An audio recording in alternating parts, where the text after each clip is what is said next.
All right, welcome to the November 20th edition of Fix My Direct Mail. It's where we start. Fix My Direct Mail. So let's take a look and see what's in the direct mailbag today. We have processing department, line of credit details enclosed for Market Domination LLC. So, boo. All right, so they try to do two things. So they used a window envelope, dead giveaway, it's commercial junk mail.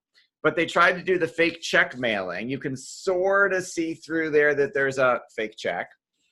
But then they put this over it and blocked it off. So I guess perhaps the idea was to cover it up to try and get more mystery maybe. But you got a little bit pregnant with the window envelope. You got a little more pregnant with the line of credit details, but you left the rest of the envelope blank. If you're going to print, you might as well do the whole thing, right? Because the whole goal of this stuff is to get it open. So let's open it. Hey, Courtney. Hey, Christine. Hey, Christine. Long time no talk. Oh, it's the fabulous folks of On Deck who want to loan us money.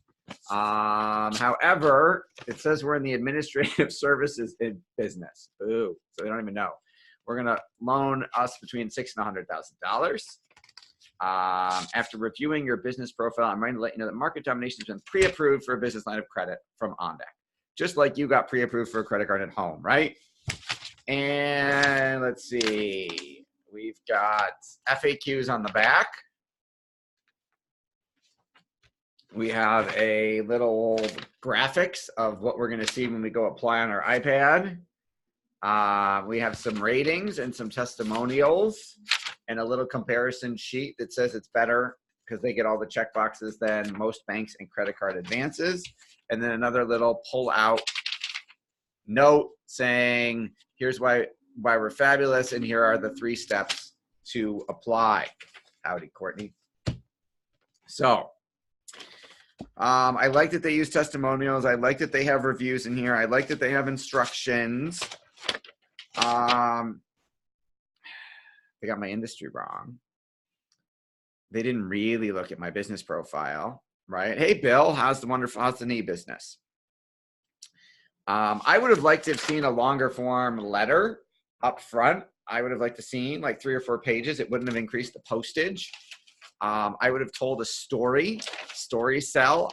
So over here, we have a testimonial, an on-deck success story from the Wild Women Winery, who there's her picture, so you know she's a real person. And 1 sentence is her success story. 1 sentence.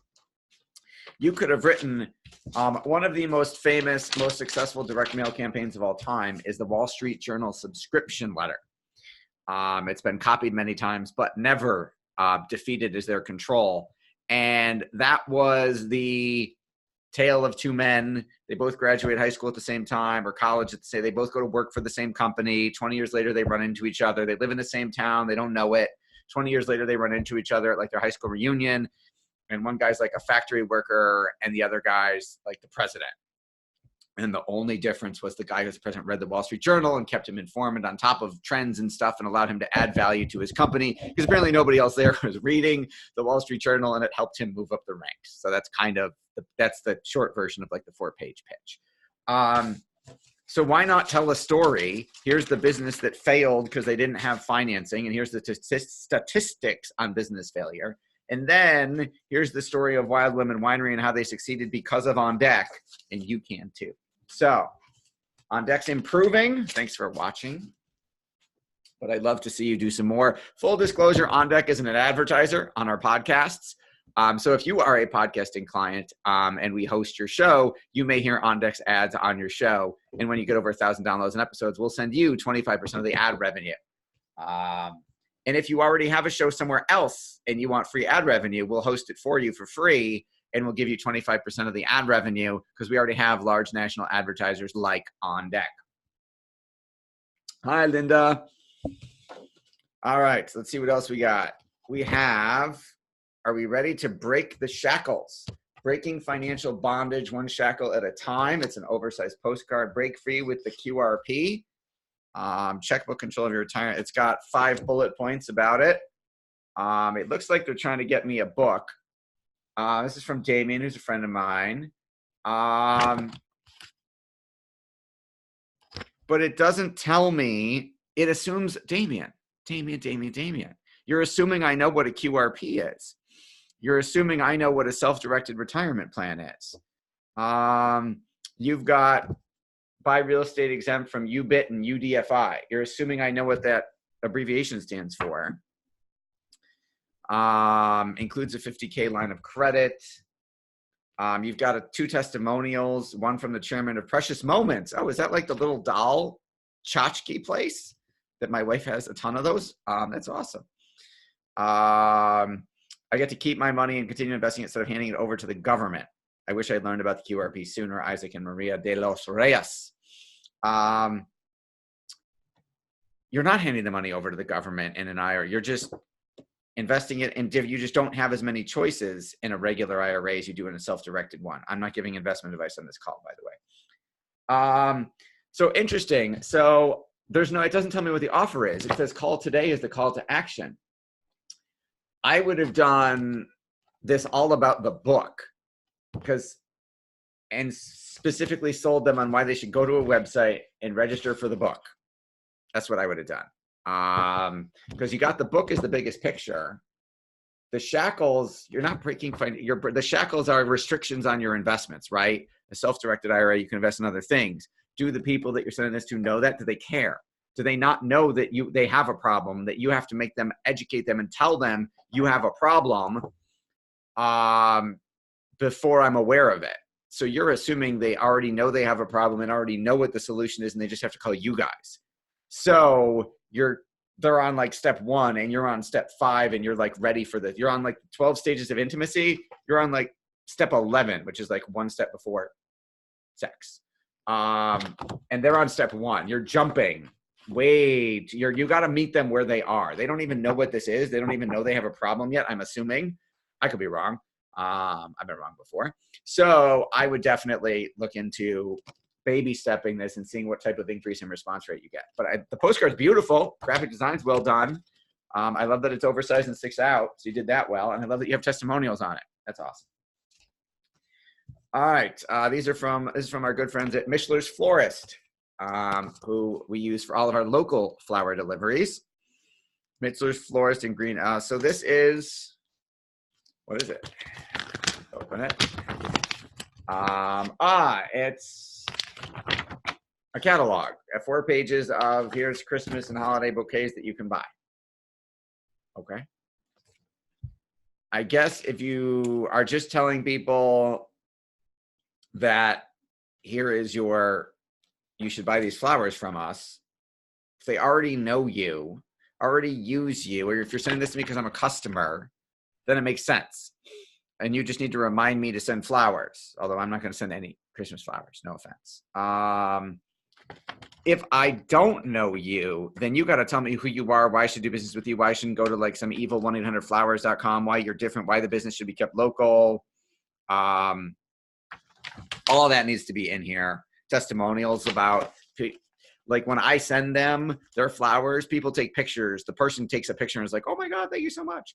And this says you sent this to my company, not my house. So if you're sending this B2B, you could do stuff like wow your clients, get your clients to post about you on social media. I mean, you could do a B2B sale. So there's more here that could be here. But I love that you're sending direct mail. Now, I'm going to give you an example.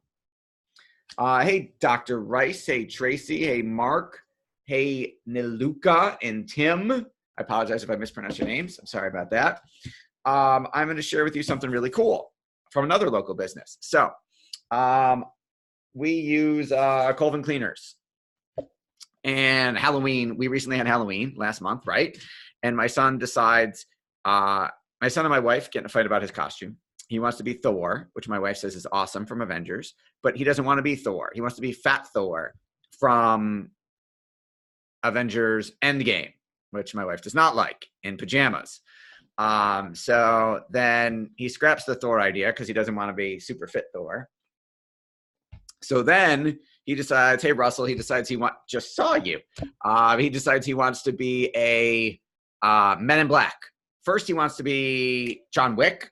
So we order a wig. He picks a wig. He orders a wig. He doesn't like the wig. And it's like the day before Halloween. He doesn't want to send it back and get another one. He gives up. He wants to be Men in Black, Tommy Lee Jones, Will Smith.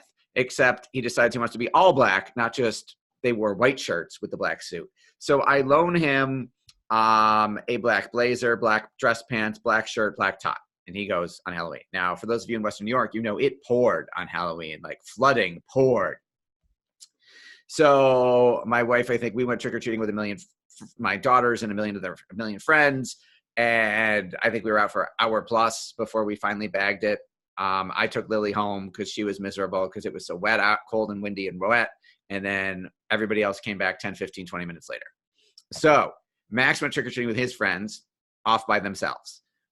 They were smarter. They finished in half an hour. They gave up and went home, went back to the friend's house. But I ask him, I get my clothes back and my pants goes in the laundry, shirt goes in the laundry, tie's fine. My blazer looks like he wrung it out like a sponge. And I'm like, Max, did you like crumple this up and try and wring the water out of it? He said, no, Daddy, I didn't. I'm like, okay. I'm like, I don't know if it's like totally destroyed. I'm like, I don't know if I can ever wear this again. Now, to be fair, I had plenty of blazer. It was an old blazer I hadn't worn, so I wasn't too attached. I haven't worn it in years. If he wrecked it, I would have gotten over it. I wouldn't have been mad. Hey, Brad. Hey, Bob. So I take a shot and I take the blazer and I send it to my dry cleaners, figuring, hey, we'll see what happens. I don't know if there's anything they can do because it's like 2 days later and it still looks terrible. And my blazer comes now. When my son went trick-or-treating, my wife had given him $5 and put it in the blazer pocket. It was like, you have $5, give it to Miss Emily or whoever for pizza or whatever. Wouldn't take the money, so he still has the $5 in his pocket, which he forgot about and I forgot about.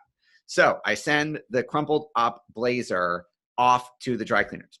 It comes back looking absolutely perfect, so they did a fabulous job, but it had this hanging off of it. Safe and secure, your items enclosed. Please check this bag. Do not throw away. Your valuables are inside. I've never gotten one of these from Cologne Cleaners before. Never had it. Didn't know what it was. Opened it up, and inside the envelope was my $5.